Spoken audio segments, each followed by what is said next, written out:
and justice and the law do have some resemblance to sort of more, you could say, like primitive law. That I think one aspect of primitive societies and sort of primitive law is the reciprocal nature. So eye for an eye, or like Mm. Hammurabi's code. It's uh, you you're negligent in some way and it kills your neighbor's son. The law says your son will now be killed. It makes sense. I actually That's I heard, so I don't know the historical legitimacy of this. oh, okay, yeah.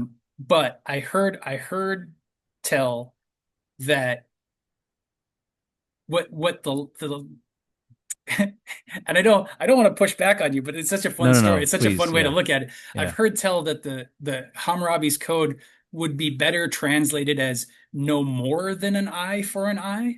Okay, okay. And So it's so restraining maybe the. Mm, which raises it to like a pretty high level of intelligence of like hmm the law is if your negligence killed his son, the worst thing you can do is kill his son. You can't burn down his house, you can't kill his wife. Like mm, you have to rein in your passions and be mm, logical enough to compare the damage that was done to you versus the damage you want to do to the other. Like mm. that's a step up from I'm angry, I'm just gonna attack, Yeah, you know? yeah, Yeah. exactly. So Yeah. Mm. I don't know. I don't know. I don't know if that's true, but I love the idea of humans in history being a lot smarter than we give them credit for. Yeah, you're right. I probably, I mean, and we often do this in history. We paint a cartoonish version and then yeah, try to yeah, that does seem smarter in that, I mean, given the constraints of the time of the ruling passions and whatever tradition and culture that code might have had to contend with knowingly, they couldn't necessarily make. Yeah, so that does bring some rationality, some reflection, some room for debate, some and some, yeah, like you're saying, restraint of the passions. Maybe, yeah, Mhm.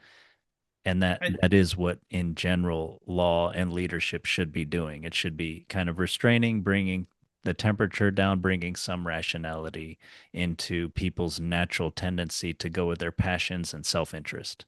Oh, mhm, mhm. Yeah, yeah, because it creates a healthier society, and then therefore, if you look at Hammurabi's code the way I'm suggesting, you might be able to look at it. You see that as like, oh, the law is a higher thing that we can turn to and organize our lives around yeah, for a better outcome in the future yeah, because it stops bloodshed, it stops feuds, it stops, uh, warfare mounting higher and higher and higher and higher. yeah. Um, Clearly, it didn't work that well. I mean, we're still dealing with that these days, but maybe we could do with a little bit of that ourselves, you know.